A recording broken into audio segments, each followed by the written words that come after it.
No habríamos podido ganar esta guerra sin B. Eso fue lo que dijo el general Eisenhower. Afirmación.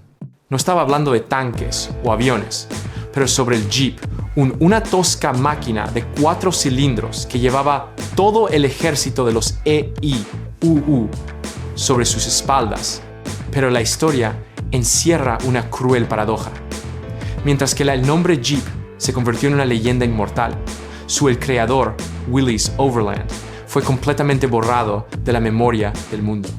De el retador de Ford hacia una muerte silenciosa, justo en medio de tiempos de paz. El vídeo no se trata solo de un auto. Es la historia de un ascenso milagroso y un doloroso caída de un gigante industrial de Toledo. ¿Por qué no pudo sobrevivir un héroe de la guerra? ¿Tiempo de paz? Antes de que Willys se vinculara con la guerra, el Jeep, y según la leyenda, una vez fue solo un hombre que lucha por sobrevivir en medio de la tormenta de la industria estadounidense en los principios del siglo XX. En el centro de esa historia era de John North Willys, no un ingeniero brillante pero excepcional, vendedor, un hombre de negocios que entendía el mercado mejor que los técnicos dibujos. En 1907, cuando la Overland Company se encontraba al borde de la quiebra, John North Willys intervino como si fuera una apuesta final. Pero él no entró con ilusiones ni a ciegas fe. Willys intervino con los ojos de alguien que había visto la verdad desde el exterior. Overland no se estaba muriendo, porque nadie necesitaba sus coches, pero porque la propia empresa había perdido capacidad de operar y revivir Overland. Willys no hizo nada llamativo. Él hizo lo que era despiadado pero esencial. Él mantuvo la fábrica en funcionamiento, mantuvo a trabajadores en el trabajo y mantuvieron los autos en marcha, entregados a los clientes. Willys reorientó la línea de productos y reforzó disciplina de producción y se convirtió en una empresa vacilante, en una máquina capaz de producir un ritmo constante. En una industria joven pero brutal, John North Willys no salvó el viaje por tierra con visión lejana, pero con capacidad de mantener las ruedas girando día tras día, entrando en el periodo de 1912 a solo antes de 1920, Willys Overland ascendió a convertirse en el segundo automóvil más grande fabricante en los Estados Unidos, solo superado por Ford. Por un breve tiempo, Toledo se convirtió en una vibrante ciudad industrial, el centro de donde salían los coches de Willy la fábrica, con la creencia de que la empresa había encontrado un punto de apoyo firme junto a Detroit. Pero ese éxito no duró. La Gran Depresión golpeó como un golpe fatal. Las ventas bajaron, el efectivo, el flujo se secó y lo que una vez fue la fuerza de Willy, produciendo economía, los coches se han convertido en una debilidad mortal. Los estadounidenses ya no tenían dinero para comprar nuevos coches, por muy baratos que sean. Los de Willy Overland se declaró en quiebra y se vio obligado a reestructurar y recortar casi todo para sobrevivir. Fue precisamente durante este periodo cercano a la muerte que un importante apareció la figura, Barney Roos, Willys nuevo ingeniero jefe. De manos de Roos, llegó el motor Gold Devil. Estructuralmente, el Gold Devil era un motor de 4 cilindros en línea, un motor con una cilindrada de unos 134 cúbicos. Pero su fuerza no residía en los números. Roos lo diseñó con una carrera larga del pistón, generando alta par motor a bajas revoluciones. Exactamente lo que era necesario para camiones ligeros, agrícolas, vehículos y carreteras que aún no habían sido pavimentados. Mientras muchos fabricantes perseguían altas revoluciones y suavidad, Willys eligió potencia de tracción bruta y constante. El motor, el bloque, fue fundido grueso, más pesado que necesario. Los componentes no se adelgazaron para ahorrar costes como era la tendencia de la tiempo. El Gold Devil nació con el suponiendo que se abusaría de él, sobrecargado, sobrecalentado, mal mantenido y alimentado con combustible de baja calidad. El sistema de enfriamiento era simple y fácil de instalar, reparar. El carburador no estaba sofisticado, pero era confiable. El motor no hizo rico a Willys de la noche a la mañana, pero sentó las bases para algo más importante: técnico, credibilidad. En una época en la que Willys ya no era un gigante, ya no muy bien capitalizado y ya no tenían ventaja en el mercado, todavía tenía una cosa a la que aferrarme: la capacidad de construir máquinas que pudieran soportar duras condiciones. En 1940, a medida que la sombra de la guerra comenzó a caer sobre Europa, el ejército de los EEUU se dio cuenta de una situación preocupante. ¿Verdad? No tenía ningún reconocimiento ligero vehículo que fuera lo suficientemente rápido y duradero suficiente y lo suficientemente flexible para el campo de batalla moderno. Lo que necesitaba era una máquina que podría sobrevivir donde los humanos no pudo. Y así comenzó una carrera brutal, tranquilo, urgente e implacable. 3 nombres entraron al concurso. Phantom, el pequeña empresa que concibió por primera vez la idea. Ford, el gigante industrial con un poder de fabricación inigualable. Y Willys, un fabricante de automóviles en dificultades, pero uno que llevaba el motor Go Devil en sus manos. En el diseño general, Bantam fue por delante. Ford dominaba en escala. Pero cuando el ejército probó los vehículos en condiciones reales, condiciones, subidas y bajadas, tirando cargas, arrastrándose lentamente a través del lodo profundo, la diferencia se hizo evidente. Willys, el mal no era refinado, pero cumplía su función. Fuerte potencia de tracción a bajas RPM, una calidad que era vital en el campo de batalla.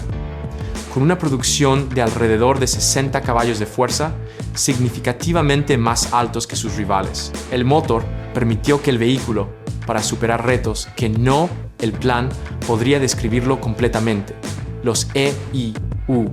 El ejército no eligió a Willys porque amaba a Willys, eligió a Willys porque este vehículo funcionó mejor. Y aunque más tarde se trajo a Ford para ayudar a cumplir enormes demandas de producción, el núcleo, el diseño, todavía llevaba la huella de Willys. Su nombre oficial era Willys MB. El diseño del Willys MB no llegó desde la estética, sino desde el campo de batalla. Cada línea de este vehículo fue la respuesta a una sola pregunta. ¿Cómo? ¿Lo mantienes funcionando cuando todo está bien? ¿Qué más ha fallado? Como resultado, el Willys MB llevaba una forma que era casi brutal en su sencillez. El cuerpo fue hecho de paneles de acero cuadrados planos sin curvas complejas. Esto no solo permitió producción rápida, pero también permitida. Se repara directamente en la parte delantera, una abolladura. El panel podría ser martillado hasta quedar plano. Un panel dañado, pieza reemplazada, sin especialización herramientas. El parabrisas de 2 piezas se pliega para reducir el reflejo de la luz y bajar el perfil del vehículo cuando se necesitaba camuflaje. La cabina del Willys MB no tenía noción de comodidad. Los asientos eran rectos, ligeramente acolchados. El volante es grande para permitir el control mientras se usan guantes. Cada interruptor era rudimentario, claro y grande, suficiente para operar en barro, lluvia fría o oscuridad. No había innecesarios detalles, porque en el campo de batalla, los detalles innecesarios se convierten en puntos de fracaso. Debajo de esa simple piel, había un marco de escalera robusto, con ballestas delantero y trasero, gran distancia al suelo, y los generosos ángulos de aproximación permitieron al vehículo para cruzar trincheras, subir pendientes y caminar por aguas poco profundas sin vacilación. El Willys MB no era diseñado para ser conducido, pero para conseguir desde 1941 hasta 1945, más de 360,000 se produjeron los Willys MBS. Aparecieron en todos los frentes desde Normandía hasta Sicilia, de selvas a desiertos. El Jeep lo hizo. No solo transportaba soldados, remolcaba artillería, transportó a los heridos, transmitía mensajes y a veces se convertía en un hogar temporal para jóvenes soldados de un mundo lejos de casa. Cuando terminó la guerra, Willys comenzó desarrollando vehículos civiles, la mayoría en particular el CJ-2A. En esencia, seguía siendo un Willys MB, pero refinado para adaptarse a la vida civil. Iluminación mejorada, toma de fuerza PTO y una cama trasera capaz de montar equipo agrícola. Willys no lo hizo vender el CJ como turismo, pero como herramienta de trabajo para los agricultores estadounidenses. El CJ-2A era un tractor de día y transporte nocturno, un trabajo vehículo fiel al espíritu de la posguerra, práctico, trabajador y no pretencioso. Pero Willys no se detuvo allí. Vieron un futuro más amplio para el Jeep, no solo en granjas, pero con familias estadounidenses, empezando a abandonar las ciudades por los suburbios. Vida. El resultado fue la estación Willy. Vagón diseñado como un coche familiar, pero con pensamiento de camioneta ligera, fuerte, simple y rápida de producir. La clave estaba en su cuerpo totalmente de acero, muy práctico, decisión de ingeniería. En lugar de vagones tradicionales con carrocería de madera, Willys prensas de acero usadas para cajones poco profundos, que eran más fáciles de estampar, más fáciles de reparable y más duradero contra la lluvia, nieve y caminos de tierra. El alto y erguido proporciones corporales, lados planos y casi trasera cuadrada maximizada para pasajeros y espacio de carga. Este fue un verdadero vagón multiusos. Compras de comestibles, suministros de transporte, equipo de remolque, sin el brillo de un sedán. El chasis utilizaba una distancia entre ejes de aproximadamente 104 proporcionando una plataforma estable con mejor capacidad de carga que diseños típicos de automóviles de pasajeros de la era. En cuanto a las centrales eléctricas, las primeras versiones se utilizó principalmente el 134 GOVO, priorizando el torque a bajas RPM sobre alta velocidad. Ideal para un vagón, destinado a funcionar más que a mostrar. Un detalle notable fue que Willys no confinar la camioneta al uso urbano. Permitieron que evolucionara con la posguerra, necesidades americanas. Surgió la versión 4x4 como una opción importante, especialmente desde a finales de la década de 1940, convirtiendo el carro en algo que podría dejar caminos pavimentados mientras aún llevamos a toda la familia. Esta fue una idea adelantada a su tiempo, sentando las bases para el SUV concepto décadas después. Pero también fue, en ese momento, Willys empezó a revelar sus límites. Jeep y sus variantes tuvieron éxito, pero los márgenes de beneficio fueron delgados y la competencia se estaba intensificando. En 1952, Willys presentó el Willys Aero. Este era un auténtico automóvil de pasajeros en tiempos de paz, ligero, compacto, económico y lo suficientemente práctico como para atraer a los compradores de Ford y Chevrolet. El núcleo del diseño residía en su cuerpo unificado construcción, en lugar de un cuerpo montado en un soporte separado, marco. El Aero utilizó un soldado carcasa estructural para aumentar la rigidez y reducir peso. Fuentes contemporáneas destacó que el organismo integrado, la estructura suministrada por Murray Body, fue diseñado específicamente para ahorrar peso y mejorar la rigidez estructural. En términos de tamaño, el Aero utilizó un cañón de 108 pulgadas, distancia entre ejes, no larga, pero Willys empaquetado deliberadamente una espacioso cabaña de estilo americano, relativamente larga. Capucha, una carrocería más baja que la de la empresa, vagones y camiones, grandes superficies acristaladas para visibilidad y un piso más plano posible gracias a la estructura unificada. Bajo el capó, Willys eligió la durabilidad y facilidad de mantenimiento sobre flash. La versión más común utilizada es Lightning. 6. Un motor de 161 CI en el head que produce aproximadamente 75 caballos de fuerza. Una simple válvula lateral diseño con menos partes móviles complejas, fácil de ajustar y muy tolerante a abuso. Las versiones superiores podrían usar un 161 cúbico en F cabeza, haciendo alrededor de 90 caballos de fuerza, mejorando la respiración a través de su disposición de entrada sobre escape, lo que permite el coche se siente más abierto a mayores RPM manteniendo la dureza de un motor Willys. Pero el problema de Willys no es el producto, es el juego. En comparación con los tres grandes, Willys faltaba capital, faltaba el distribuidor red y carecía de la capacidad para reducir los costos de producción. No pudieron vender más barato, ni tampoco podrían comercializar más agresivamente. En un mercado donde la escala, decidido a sobrevivir, Willys estaba entrando en una lucha desigual. Cada flecha a vender fue un esfuerzo, no una victoria. En 1953, Willys ya no se enfrentaba a la cuestión es qué tipo de coches construir, sino más bien cuánto tiempo podemos sobrevivir. Jeep todavía se estaba vendiendo. La camioneta todavía rodaba y la Flecha seguía siendo un buen coche. Pero ninguno de estos individuales, los trozos, fueron suficientes para formar un conjunto saludable. Corporación en una era donde la escala y el capital lo decidió todo. Y luego llegó el momento decisivo. Chrysler Motors adquirió Willys Overland. En teoría, fue un rescate.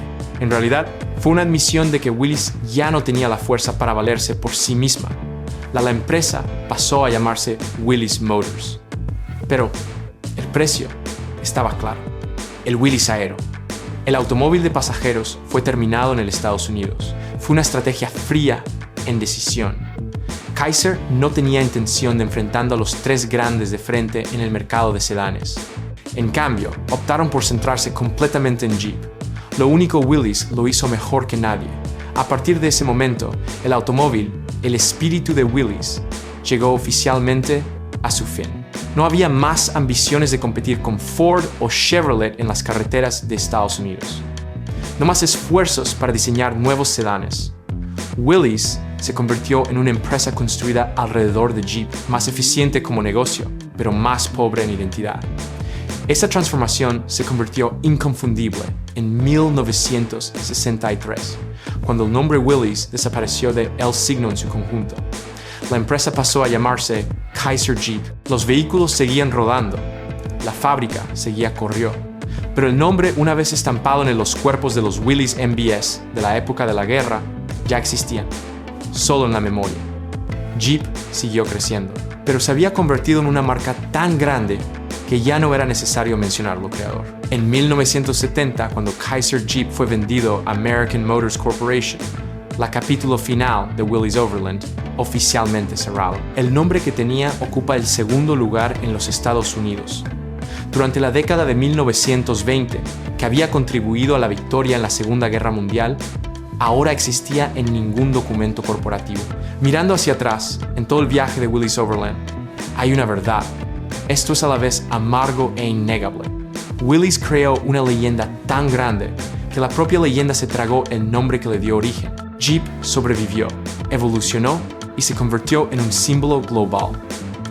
Mientras Willys se retiraba silenciosamente de historia industrial americana, esto no fue un fracaso común. Willys no. Desaparecer por errores técnicos, ni porque le faltara espíritu creativo. Al contrario, hizo demasiadas cosas. Correcto. El momento oportuno en la guerra. La filosofía mecánica correcta. La correcta respuesta a las necesidades de Estados Unidos en sus años más difíciles. Pero la paz es un mundo diferente. Allí, la victoria ya no pertenece a los más resilientes, pero para aquellos con el capital más profundo, las redes más amplias y la capacidad de absorber pérdidas a largo plazo. Y sin embargo, el legado de Willys nunca desapareció del todo. Solo mire la parrilla de 7 ranuras, Jeeps modernos. No es decoración, es ADN, un rastro restante de una empresa que diseñó vehículos no para presumir, pero para salir adelante. Ese espíritu todavía vive en cada Jeep que sube colinas, vadea el barro o abandona los caminos pavimentados detrás para ir donde los sedanes no pueden.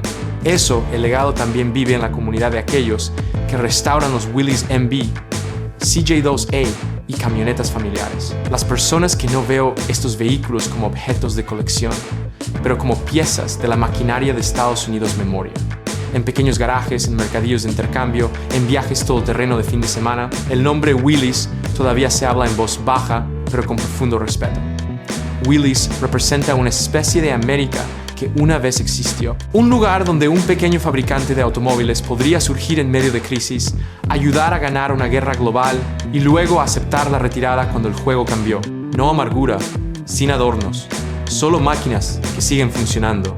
Y quizás eso sea lo más apropiado. Final para los motores de Willy. No es un monumento tallado en piedra, pero ruedas que siguen girando, llevándola a recuerdo de una época en la que las máquinas eran construidas para servir a la gente incondicionalmente.